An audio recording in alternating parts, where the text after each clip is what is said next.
Bulletin کے آغاز میں آپ کو اہم خبر سے آگاہ کریں۔ نو منتخب وزیر اعلیٰ پنجاب حمزہ شہباز سے اسپیکر قومی اسمبلی حلف لیں۔ لاہور ہائی کورٹ نے حکم جاری کر دیا۔ جسٹس جواد حسن نے فیصلہ سنایا اور کہا اسپیکر قومی اسمبلی کل 11:30 بجے حمزہ شہباز سے حلف لیں۔ عابد ہمارے نمائندے ہمارے ساتھ موجود ہیں، ان سے مزید تفصیل جان لیتے ہیں۔ جی عابد۔ بالکل جی، لاہور ہائی کورٹ کے جسٹس جواد حسن نے اسپیکر کو بھی اسمبلی کو یہ ہدایت کی ہے کہ وہ کل جو ہے نو منتخب وزیر اعلیٰ پنجاب حمزہ شہباز سے جو ہے ان کے عہدے کا حلف لاہور میں لیں۔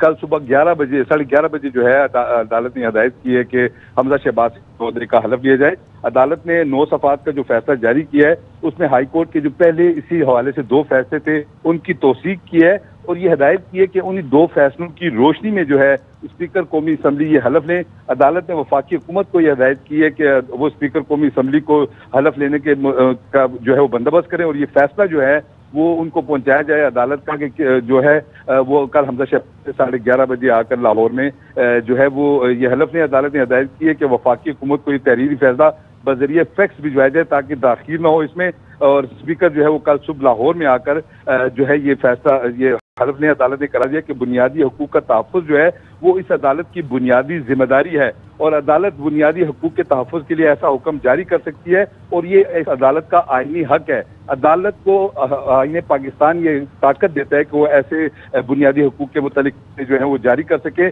عدالت نے یہ قرار دیا کہ حمزہ شہباز کے وکیل کا یہ کہنا تھا کہ کوئی دوسرا نمائندہ حلف لے سکتا ہے اگر گورنر حلف نہ لینا چاہیں۔ ہائی کورٹ کے دونوں فیصلوں میں یہ حکم دیا گیا تھا کہ کوئی اور نمائندہ حلف لے مگر گورنر اور صدر جو ہے وہ پر عمل نہیں کرے۔ آپ ہمارے ساتھ ہی موجود رہی۔ اظہر صدیق ایڈوکیٹ صاحب نے ہمیں جوائن کر لیا ہے۔ اظہر صاحب بہت بہت شکریہ آپ کے وقت کا۔ کہیے گا کہ جب گورنر پنجاب موجود ہیں، ان آفس ہیں، اپنی ڈیوٹیز سر انجام دے رہے ہیں، تو پھر یہ فیصلہ اسپیکر قومی اسمبلی کی طرف ڈائریکٹڈ کیوں ہے؟ یہ فیصلہ نہ صرف غیر قانونی ہے بلکہ غیر آئینی ہے اور یہ نیا آئین لکھنے کی کوشش کی گئی ہے۔ اور میں آپ کو بتا دیں ہم آج رات 12 بجے تک انشاءاللہ یا ہائی کورٹ پہنچیں گے یا چیف جسٹس کے پاس جائیں گے۔ ہم اس کی انٹرا کورٹ اپیل مکمل کر رہے ہیں اور یہ تاریخ میں یہ پہلا کیس ہے کہ ہائی کورٹ کا 3 فیصلے 1 فیصلہ 2 فیصلے اور 3 فیصلے کے ایشو کے اوپر آگے ہیں۔ کیا اس طرح کی اجازت دی جا سکتی ہے؟ اور پہلے دونوں فیصلے میں کنفلکٹنگ ججمنٹ ہے، دونوں کنفلکٹنگ ججمنٹ ہے۔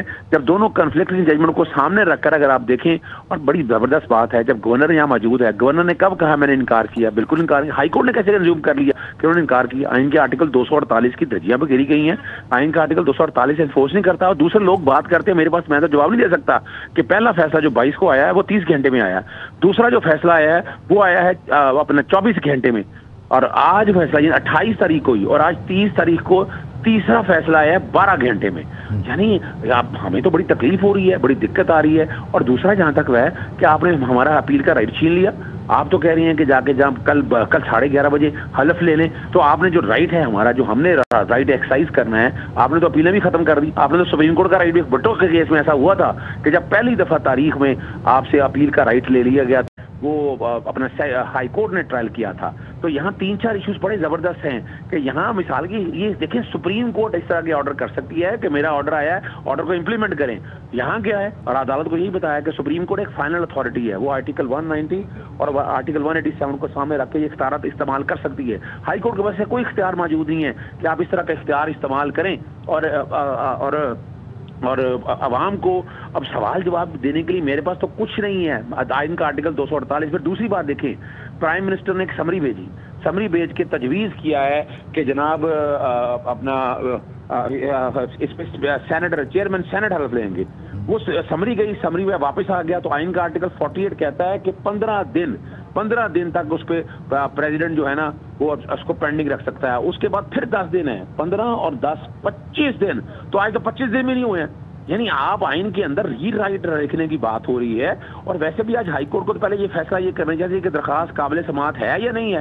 درخواست نے یعنی آپ یہی تو آرگومنٹ ہمارے وہاں پر عدالت کے اندر موجود تھے کہ جو اب درخواست پہلے قابل سماعت فیصلہ کریں۔ نوٹس، اس میں بھی نوٹس کسی کو جاری نہیں ہوا، نہ گورنر کو نہ صدر کو۔ یعنی یہ تیسری درخواست ایسی آ گئی ہے کہ جس میں نہ گورنر کو نہ صدر کو آئین کا آرٹیکل 10A وائلیٹ کیا گیا میں یعنی ایک دقت جو ہے نا بڑی تکلیف ہو رہی ہے اس بات کی. میں تو گزارش کروں گا کہ چیف جسٹس آپ کو اس معاملے میں سو موٹو نوٹس لیں.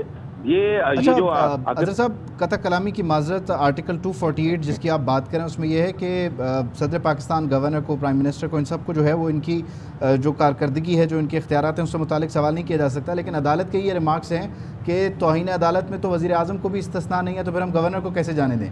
اس ساری صورتحال کو اب آپ سپریم کورٹ لے کے جا رہے ہیں؟ میری بات سنیے گا, میں بتا دیتا ہوں. میرا ہی کیس ہے محمد اظہر صدیق یوسف رضا گیلانی کا. یوسف رضا گیلانی کو کتنا ٹائم لگا, 2-3 سال لگے تھے, فیصلے پہ عمل درآمد نہیں ہو رہا تھا.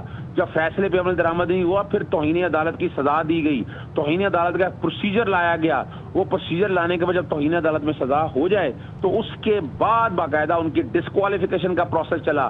یہاں اس فیصلے کو کیسے اس کے ساتھ کمپیئر کر لیں کہ آپ اس کا سوال ہی پیدا نہیں ہوتا. اور دوسری ہے کہ آئین کے آرٹیکل 248 کے تحت وزیر اعظم کو تو استثناء ہے. کیا یہاں آپ کے پاس ریمیڈی کیا ہے؟ ریمیڈی تھی کہ اگر فیصلے پہ عمل درآمد نہیں ہوتا تو آئین کے آرٹیکل 204 کے تحت توہین عدالت کی کارروائی شروع کی جائے. اس کے علاوہ آئین میں ہائی کورٹ کے فیصلے پر عمل درآمد کرنے کی کوئی ریمیڈی نہیں ہے. ریمیڈی وہ ہوتی ہے جو قانون فراہم کرتا ہے, جو آئین فراہم کرتا ہے. اس آئین پاکستان نے تو ایسی کوئی ریمیڈی دی نہیں ہے. تکلیف اور دقت تو یہی ہو رہی ہے. یعنی اب ہماری عدالتیں انڈر کوسچن آ رہی ہیں. ہماری عدالتوں کو انصاف دینا ہے برابری کی سطح کے اوپر, کیا جو لوگ بھی سمجھیں کہ واقعی. لیکن یہاں نظر یہ آ رہا ہے, حالات اور واقعات ایسے ہیں کہ آج بھی دیکھیں نا, آج ہی ایک درخواست آتی ہے, آج ہی ایک درخواست لگ جاتی ہے اور آج ہی درخواست کی سماعت شروع ہو جاتی ہے. سماعت شروع ہونے کے بعد آپ باقاعدہ پہلے دیکھیں ہمارے 4 بیسک آبجیکشن تھے کہ یہ درخواست قابل سماعت نہ ہے. ہم 17 پارلیمنٹری ممبر کی طرف سے درخواست دائر کی. ہمیں پارٹی باقاعدہ بنایا گیا, پارٹی بنا کے ہمارا موقف سنا گیا. ہمارے موقف اچھا, آپ کے 4 آبجیکشن سے متعلق آپ بار بار بات کریں اظہر صاحب, اور آپ کی گفتگو جو ہے اس سے اخذ کیا جا رہا ہے کہ آپ یہ پلی بھی لیں گے کہ جو درخواستیں آ رہی ہیں دوسری جانب سے اس پر جلدی فیصلے ہو رہے ہیں؟ جی بالکل, ہمارا تو ایک آرگومنٹ ہے نا. ہمارا آرگومنٹ بڑا واضح طور پر آرگومنٹ ہے کہ جتنی بھی درخواستیں آئی ہیں یہ سیم ڈے لگی ہیں. یعنی ایسی کیا ارجنسی ایسی ہو گئی ہے کہ اپنا کوئی, یعنی اتنی تیزی کی ضرورت کیا ہے؟ اور ایسا کوئی تاریخ میں دیکھیں, تاریخ لکھی جا رہی ہے پاکستان کی عدلیہ کے حوالے سے, تاریخ لکھی جا رہی ہے. پہلا فیصلہ, دوسرا فیصلہ, تیسرا فیصلہ ایک ایشو کے اوپر. اچھا مختصراً اظہر صاحب اس میں یہ بھی ایڈ کر دیجیے گا کہ اس کی کوئی ٹائم لائن کہیں ڈیفائنڈ ہے کہ کتنے عرصے میں ہونا چاہیے یہ سب کچھ؟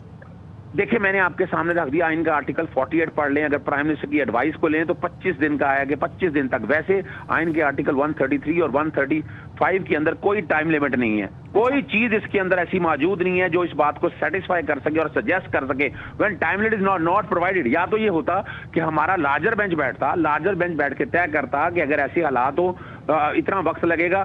آئین کے اندر ان کا یہ کہنا تھا کہ جناب چیف منسٹر کوئی نہیں. اب کل صبح 11:30 بجے کا ٹائم ہے حلف برداری کا, تو آپ لوگ کب تک پھر اب ہائی کورٹ یا عدالت سے رجوع کر رہے ہیں؟ ہم تو آج رات انشاءاللہ ہم آج رات ہائی کورٹ پہنچیں گے یا چیف جسٹس صاحب کے گھر جائیں گے. ہم اس بات کو کہ ہماری اس درخواست کو سماعت کے لیے جائے, رات کو ہی بینچ کو بٹھایا جائے. ہم چاہیں گے کہ ہماری اس درخواست کی رات کو بھی سماعت سنی جائے یا دن میں. ہم تو کوشش ہوں گے 11:30 سے پہلے آ جائیں, ہماری اس درخواست کو سنیں. پہلے مینٹینیبلٹی پہ 3 فیصلے ہیں, 3 فیصلے آ چکے, 2 فیصلے پہلے آ گئے, تیسرا پے فیصلہ آ گیا. اور اس میں آج تک نہ 248 کے حوالے سے نہ ٹائم لیمٹ کے حوالے سے. پھر آرٹیکل 130 کے اندر لکھ دیتے کہ اتنے عرصے کے لیے وزیر اعلیٰ ہوگا, اتنے عرصے کے لیے فوراً حلف ہوگا. جب آئین کے اندر کوئی چیز لکھی نہیں ہے تو نہ ایڈ کر سکتے ہیں نہ مائنس کر سکتے ہیں. آپ کو یہاں دیکھیں یہاں کیا ہونا چاہیے تھا, میں ایک اسٹوڈنٹ آف لا ہوں, کہ یہاں لارجر ایک بینچ بننا چاہیے تھا. آج ہی عدالت سے گزارش کی گئی اس کو ایک لارجر بینچ بنا دیا جائے, لارجر بینچ کے سامنے معاملہ رکھ دیا جائے تاکہ پرنسپل چیزیں, یعنی آپ نے ہائی آفیسز پریزیڈنٹ اور گورنر دونوں کو ایکیوز کر دیا ہے. سپریم کورٹ کیسے ایکیوز کر سکتی ہے بغیر موقف لیے, بغیر جانے, بغیر سنے, بغیر کوئی ایسی.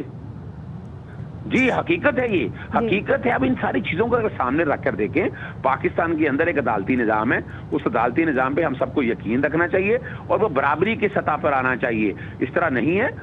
پاکستان مسلم لیگ نون کے حوالے سے ایک نقطہ نظر چلا آ رہا ہے, وہ آپ چلے جائیں.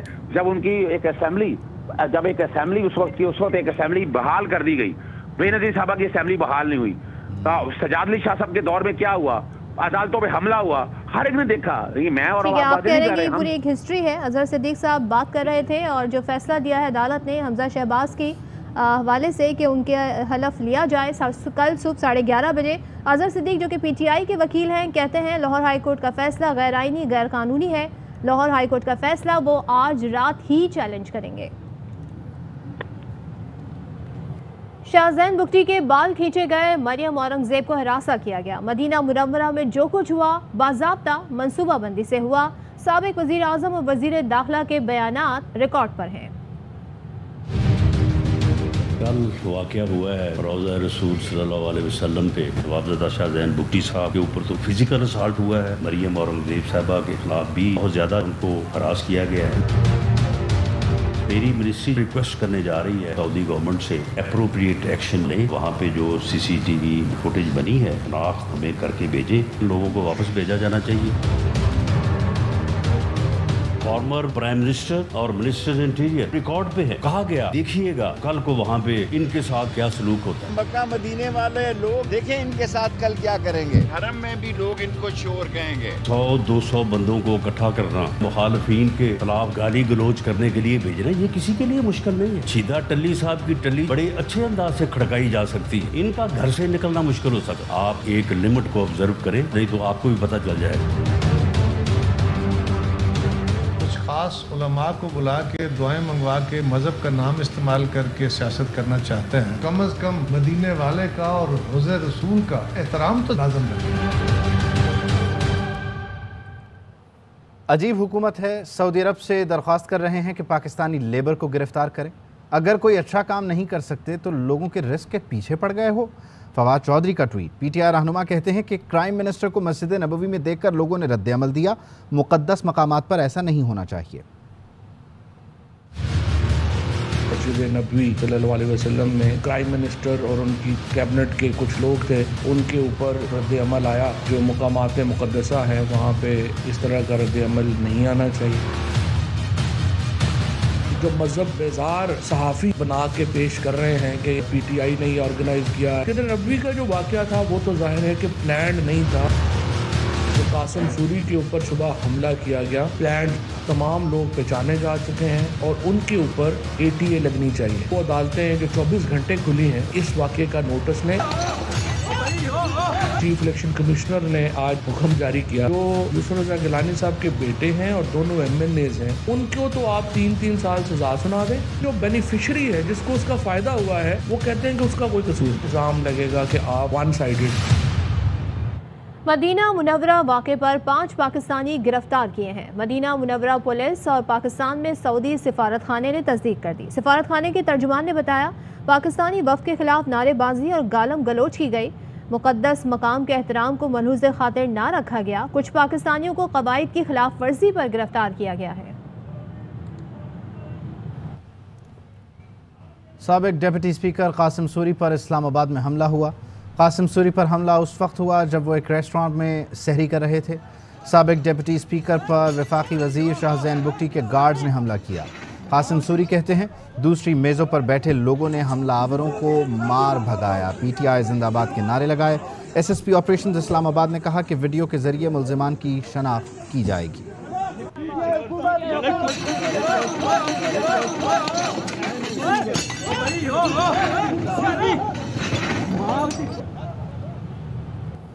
آئین یا پسے ہوئے طبقے سے متعلق معاملہ ہو تو عدالتیں رات 3 بجے بھی کھلیں گی، لیکن کسی کو آئین کی خلاف ورزی نہیں کرنے دیں گے۔ اینکر پرسن ارشد شریف کو ہراساں کرنے کے خلاف کیس میں چیف جسٹس اسلام آباد ہائی کورٹ کے ریمارکس۔ جب سے حکومت چینج ہوئی ہے، ہراساں کرنا شروع کر دیا گیا۔ ARY میڈیا گروپ کو ٹارگٹ کیا جا رہا ہے، پیمرا کی طرف سے کیا جا رہا ہے، آواز دبانے کی مسلسل کوشش کی جا رہی ہے۔ ARY نیوز کے اینکر اور سینئر صحافی ارشد شریف کو ہراساں کرنے کے خلاف کیس کی سماعت۔ چیف جسٹس اسلام آباد ہائی کورٹ اطہر من اللہ نے ریمارکس دیے۔ کاشف عباسی کے پروگرام میں حقائق کی تصدیق کے بغیر کہا گیا عدالت رات کو کھلی کیوں؟ عید کے دن بھی ارشد شریف کے خلاف کچھ ہوا تو عدالت کھلے گی۔